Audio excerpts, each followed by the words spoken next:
Olá, você que está acompanhando a gente aqui no programa Opinião, aqui na tvborborinho.com.br. Estamos aqui com mais um programa. Primeiro, agradecer pela audiência do programa anterior.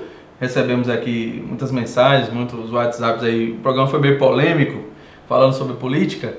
E aí eu vou aproveitar e vou já começar o programa lembrando que você já pode entrar em contato com a gente através do WhatsApp 923871, né?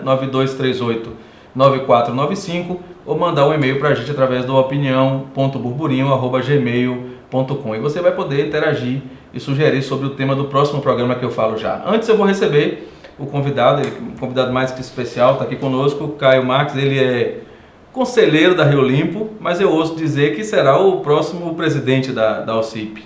Caio, bom dia, bem-vindo, obrigado por estar aqui com a gente. Bom dia a burburinho.com.br. Nós estamos aqui, na verdade, com muita satisfação, porque é mais uma oportunidade de falarmos sobre o meio ambiente e sobre a Bacia dos Joanes para o mundo, para você. Quando a gente pensou nessa pauta, a gente começou a falar do meio ambiente, logo vem na nossa cabeça os rios da nossa cidade, o Joanes, o Ipitanga. E quando a gente foi a campo ver isso, uma coisa nos preocupou, que era... A gente ainda tem rio? Essa é a primeira pergunta que eu quero lhe fazer para a gente começar. Porque assim, o que a gente viu não foi bom. A gente ainda pode dizer que o rio Joanes e o rio Ipitanga são rios? Olha, calhas existem. As calhas dos rios Ipitanga e Joanes e os demais afluentes existem ainda. Mas dizer que água bruta, boa, circula, desce, corre nessas calhas, sobrinho, não. Eu queria que você falasse também, porque assim, a gente viu, toda vez que chove, porque isso deve ter uma relação direta, toda vez que chove, a cidade alaga muito e são muitos os culpados, né? Sim. Todo mundo elege um monte de culpados. Sim. Uma certa feita, conversando com algumas pessoas especialistas, me contaram a história do funil. Sim. Da cidade de Funil. Eu queria que você falasse disso para quem está em casa entender por que Lauro de Freitas, qual a influência direta desses rios, começando lá de cima até Buraquinho. Bem, eu vou pegar o gancho da primeira pergunta. Nós não temos mais rios na acepção correta da palavra, né? Água boa, água balneável, peixes, mariscos, possibilidade de turismo, você poder banhar. Os mais velhos devem estar lembrando do Rio Joanes, do Rio Ipitanga como fonte de lazer, fonte de saúde, fonte de diversão. Isso não existe mais.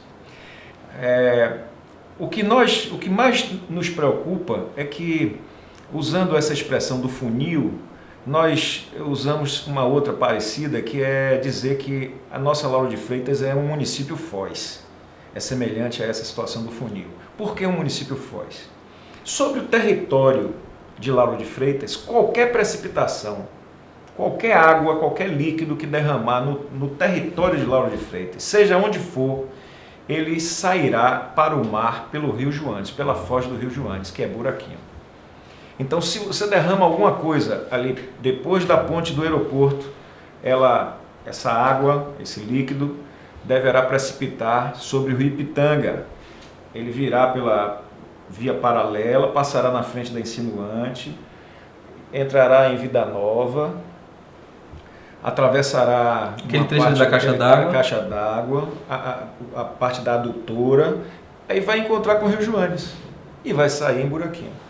Se há algum líquido precipita lá em Quingoma, vai escorrer e vai cair no Rio Joanes ou no Rio Ipitanga e vai sair em Buraquinho. Se cair alguma água entre a praia de Vila do Atlântico e o Rio Sapato, vai precipitar para o Rio Sapato por gravidade e vai sair em Buraquinho. Então, o que cai entre o Rio Ipitanga e o Rio Sapato e o Rio Ipitanga como escoamento. O que cai acima do Rio Ipitanga, o Rio Ipitanga como escoamento. Quando a maré está cheia lá em Buraquinho, se aqui o volume de água for muito grande aqui, por isso que a cidade alaga. Quando lá a maré está cheia, fica mais grave. O efeito funil, se é isso que eu estou imaginando, nós estamos falando da velocidade da água, né? Então, o que precipita sobre Lauro de Freitas, sobre as ruas asfaltadas de Lauro de Freitas, que o número de ruas aumentou muito, o número de ruas asfaltadas, faz com que a água também adquira uma velocidade maior e chegue no seu bueiro mais próximo e corra para um dos rios Ipitanga, Joanes, através do Rio Sapato, através de um outro braço de rio, e faz com que esbarre no mar. Se a maré estiver alta, a gente vai ter um degrau de água para que esse rio tente passar, porque o rio não encontra forças para furar a água salgada, que é mais pesada e mais densa, e portanto a água doce não consegue empurrar a água do mar para fora. E além disso, o assoreamento, né, faz com que a água perca no impacto com o mar. Aquela parte de buraquinho está tudo assoreado. Não só de buraquinho, né? A gente rodou a cidade, você nos acompanhou nessa visita aos trechos do rio. Nós rodamos a cidade. Você agora em casa já está vendo imagens desses trechos que nós visitamos, e o que a gente viu foi água suja passando em locais cheios de lixo, né? O cenário que a gente viu foi esse. Nós não somos o pior lugar do mundo, né? Existem lugares piores, mas nós estamos com um problema muito grave. Lauro de Freitas é um município fóssil, tudo vai sair em buraquinho. Não tem mais uma saída, só tem uma saída. Se você impede que a água saia pela única saída, vai alagar a cidade. Se você dificulta a passagem de água pelos dutos, pelas drenagens, vai alagar a cidade.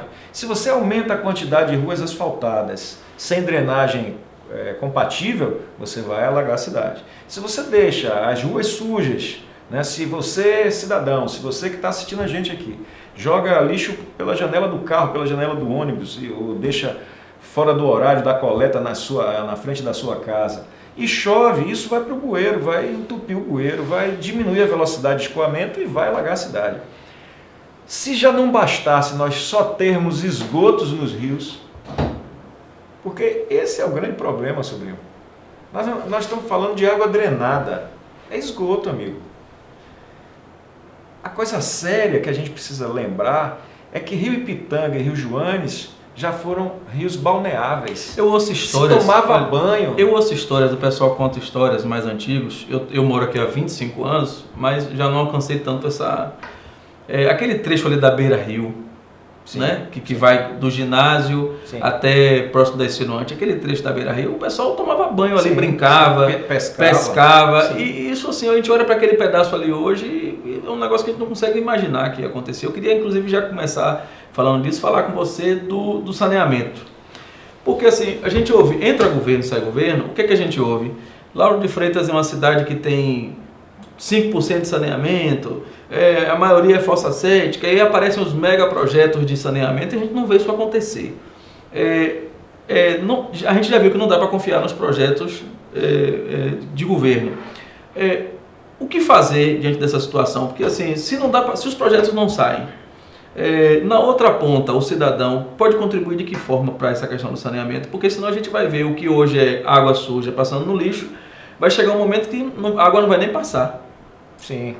Não, e existem pessoas que usam a drenagem pluvial como esgotamento sanitário. Eles conectam o esgoto da casa deles na drenagem pluvial, ou seja, na tubulação que escoa a água de chuva, que é um absurdo, mas tem gente que faz. O Rio Sapato é cheio de conexões espúrias, conexões irregulares. Agora, de quem é a culpa? Porque olha só, nós temos questão cultural sobre isso. Dos condomínios, da especulação imobiliária, do governo, um pouquinho de cada um. De quem é a culpa dessa situação da desse jeito? É uma equação. Pelo seguinte, se não houvesse a concentração urbana, nós poderíamos ter fossa, cada um tem a sua. Poderíamos ter uma estação pequena de tratamento, cada um com sua ET. E utilizar inclusive água, porque esgoto, 99,9% é água. O esgoto, o pior esgoto de uma residência, 99,9% é água. Então a gente poderia reusar essa água. A gente poderia reusar essa água para quê? Para regar os jardins, para regar as praças, para lavar o piso da casa, para lavar o carro, enfim. Se houvesse um tratamento dessa água. Então o que é que o brasileiro e o cidadão do mundo está fazendo? Quer dizer, os mais desenvolvidos menos do que nós. Nós não utilizamos esgoto, não reutilizamos, não reaproveitamos a água do esgoto. Nós tratamos o esgoto como se ele não existisse. Se você perguntar a qualquer cidadão, depois que ele aperta o botão da privada, para onde vai aquilo ali, poucas pessoas sabem. É verdade. Não sabem para onde é que vai. A criança não sabe para onde vai. Então, se ela não sabe, ela não pode cuidar. Então, talvez a gente devesse falar mais sobre isso. Porque uma drenagem pluvial não pode ser conectada a um esgoto sanitário. Uma casa pode ter muito bem uma fossa séptica.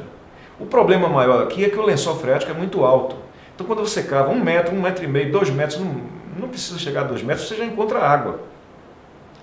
Então contamina, né? Contamina, mas efetivamente existem outras metodologias. A estação de tratamento hermética de fibra de vidro, ou de fibra de vidro não se usa mais, de resina, você consegue tratar a água e reutilizar a água. Existem condomínios aqui onde essa tecnologia já foi utilizada por alguns profissionais aqui da região de Lauro de Freitas. Inclusive tem um muito conhecido lá na estrada de Buraquinho, na ida de Buraquinho. Uma empresa ali que é muito competente nessa parte. Agora você me falou, eu vou voltar para uma fala sua lá do começo que me ocorreu agora. Você me disse que tudo que cair na cidade vai inevitavelmente correr para Buraquinho. Me ocorreu uma coisa que eu queria que você falasse sobre isso. Esses rios não começam em Lauro de Freitas, né? Não. Então, assim, se Lauro de Freitas, assim, um exemplo hipotético para ilustrar, se a gente começar a tratar e fazer tudo certo da divisa da cidade para dentro, ainda assim não será suficiente, né? Porque não. O que vem de fora vai... Então tem que ser um esforço... Um projeto um esforço conjunto metropolitano, talvez. Isso. Mas isso não é o mais difícil. O mais difícil é você fazer com que as pessoas concordem com o tratamento. Porque, por exemplo, nós poderíamos fazer uma estação de tratamento do Rio Ipitanga antes dele chegar em Lauro de Freitas. Ou na chegada em Lauro de Freitas. Podíamos tratar. Agora, quanto custa isso? Não sei, mas seria uma boa? Seria. Poderíamos também, como já houve projetos, sequestrar o Rio Ipitanga e mandar ele para o emissário submarino lá de Salvador, esse primeiro, na orla lá do... Esse primeiro antes Jardim de Alá, né? Por ali. De Alá. Seria uma solução para ele não desaguar e não estragar a água do Rio Joanes abaixo da Joanes 1, abaixo da barragem. Porque o que é que acontece hoje com Lauro de Freitas?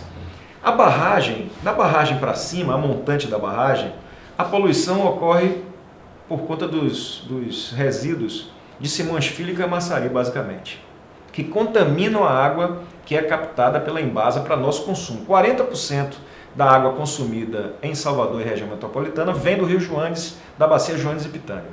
Então, quem contamina a água, a montante da barragem Joanes 1 e do Ipitanga? São os municípios de Simões Filho, Candeias, São Francisco do Conde, etc., que estão antes dessa captação. Então, a água do rio chega contaminada lá. Mas o pior não é essa parte. O pior é a parte após a barragem Joanes e Ipitanga, as duas barragens. Porque as calhas não recebem água bruta limpa. Nós vamos falar disso daqui a pouco também. Tá bom. Vocês vão ver as imagens. Nós vamos falar disso daqui a pouco, porque a gente foi lá e você que está em casa vai ficar impressionado com as imagens, porque primeiro pela lenda, né? Da coisa da barragem, das comportas, que é tudo lenda. É tudo lacrado, não cai água, não cai nada. E depois o cenário pós-barragem, como ele é diferente do cenário pré-barragem. Isso nos chamou muita atenção, daqui a pouco a gente vai falar sobre isso. Mas ainda falando do saneamento, o projeto, porque assim, há coisa de 6 anos, 5 anos, na gestão anterior, houve um projeto que a cidade ia ficar 90% saneada. O que tem de ficção naquilo e o que é que tem de verdade? Assim, eu não quero nem entrar na esfera política. Uma vez executado aquele projeto, de fato seria a solução? Você tem conhecimento disso? E qual foi o gargalo que fez parar? Olha só, as obras que foram contratadas para serem financiadas pela Caixa Econômica Federal e que iriam reduzir bastante a contaminação das águas dos rios Joanes e Pitanga aqui no município de Lauro de Freitas, efetivamente, essa obra, esse trabalho não foi concretizado por um problema contratual entre os fornecedores da prefeitura e a prefeitura.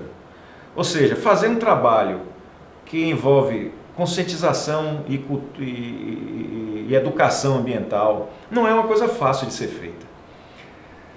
Eu participei junto com o Conselho Gestor da APA Joanes e Pitanga de algumas reuniões com a Embasa e com algumas empresas contratadas para fazerem esse trabalho.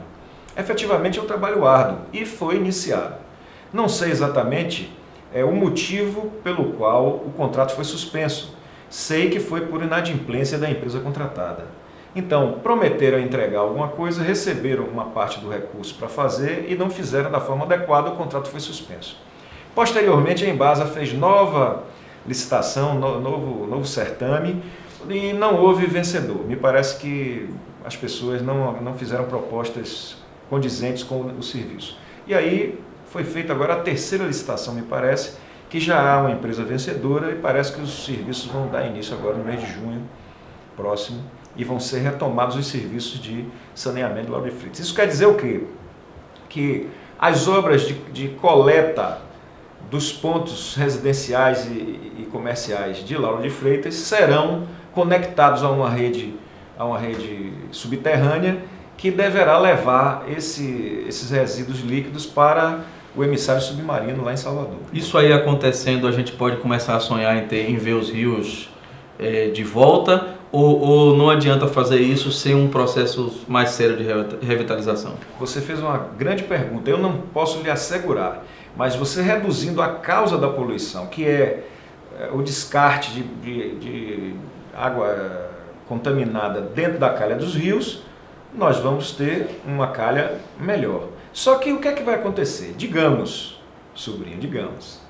Vamos especular um pouquinho. Vamos especular, vamos fazer um chute aqui. Vamos desviar todas as águas ruins, né, que contaminam os rios Joanes e Pitanga a partir das barragens e desviar eles para os emissários submarinos, que não é uma coisa boa. Desviar esgoto para o mar não é uma coisa boa. Deveríamos tratar e desviar. E já que vai tratar, era melhor não desviar, era melhor usar.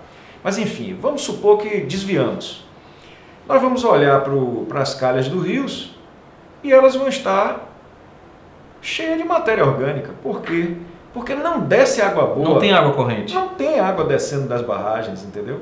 As barragens, durante um período longo do ano, elas não deixam passar água, elas são barragens cegas. Não existem comportas para serem abertas e para drenar água boa.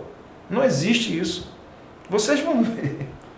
É impressionante as imagens, né? As imagens não saem da cabeça, a gente teve lá e as imagens... Aliás, eu tenho até uma novidade para falar sobre essa questão da barragem, uma informação que chegou nova, que se for confirmada é um absurdo. Mas eu queria, para a gente encerrar esse bloco, que a gente já falou aqui, falando de saneamento, na quinta-feira eu fui para a sessão da Câmara acompanhar, né, uma praxe nossa que é acompanhar o trabalho legislativo, e eu vi uma coisa que me chamou a atenção, queria que você falasse sobre isso. Tinha lá um caminhão que é um servijet, como eles costumam chamar, que nada mais é do que um caminhão que faz desentupimento de tubulações e tal, e me parece que captação também de sistemas de fossa. E estava lá parado na frente da Câmara de Vereadores como um outdoor para que todo mundo visse a nova aquisição da Prefeitura. E aí me veio uma pergunta, até fiz um comentário lá no Facebook da Prefeitura para contribuir, porque nosso objetivo é contribuir. Me ocorreu a seguinte coisa, eu queria que você falasse sobre isso. Um caminhão para a cidade inteira, isso para mim já é um problema. Fazendo uma conta rápida, o caminhão vai gastar de combustível mais do que se gastaria para fazer um projeto de saneamento. Porque um caminhão para a cidade inteira ele não vai parar hora nenhuma. Então, ele vai rodar muito. E a segunda coisa não devia ter lá uma placa junto do caminhão dizendo para onde é que ele vai despejar o que ele captar? Eu não sei onde é que vai ser descartado esse efluente, eventualmente os resíduos, né? Os resíduos líquidos que esse caminhão vai retirar. Eu tenho certeza do seguinte, ele é um jet alguma coisa, é um superjet alguma coisa. Ele deve usar um princípio de desentupimento de galeria através da pressão de uma água limpa. Exatamente, né? Esse caminhão exatamente que está lá. Pois quando ele fizer isso, ele vai jogar o que está lá na galeria para o Rio Joanes, para a praia de Buraquinho. Toda vez que ele limpar alguma coisa... vai empurrar para frente. Ele vai empurrar para frente. E a frente é Buraquinho. Se ele puxar, se ele trouxer para dentro do caminhão, que é um pequeno caminhão, não é um caminhão... Bota uma foto do caminhão aí, pessoal, ver em casa. O pessoal já vai botar uma foto. É um caminhão. É bonito o caminhão, até bonito. Tá bem, novo, inclusive, tá bem novinho. Tá bonito como equipamento. Mas se ele sugar, eu não sei para onde é que ele vai levar, porque aqui próximo não tem estação de descarte. Eu conheço uma estação de descarte em frente ao Detran, lá em Salvador, onde os caminhões encostam de ré ali, não sei se vocês já viram, e descartam. Aquele trecho conhecido do Rio das Tripas. Sim, exatamente. E ali deve ter um duto que deve alimentar o próximo emissário submarino. Deve ser algum emissário que passa por ali. Bom, então fica a pergunta aí, pessoal da Prefeitura, se quiser responder, aproveita lá no canal no YouTube, comenta, manda um WhatsApp para a gente para responder. Não se preocupe não que a gente no próximo programa dá essa informação para as pessoas. Nós já falamos de rio de saneamento, nós vamos para o intervalo. Lembrando que você pode mandar para a gente um WhatsApp no 7192389495 e mandar um e-mail também no opinião.burburinho@gmail.com. Você vai participar já mandando perguntas para o próximo programa, que eu vou te dizer já o tema, tá bom? Na volta do break nós vamos falar sobre turismo nos rios, se é que a gente pode falar de turismo nos rios, e vamos falar da polêmica da barragem. Aí nós vamos falar também dos pescadores e marisqueiras. Não vamos ficar em cima do muro com isso não, viu? Vamos falar da barragem. A gente volta já, não sai daí.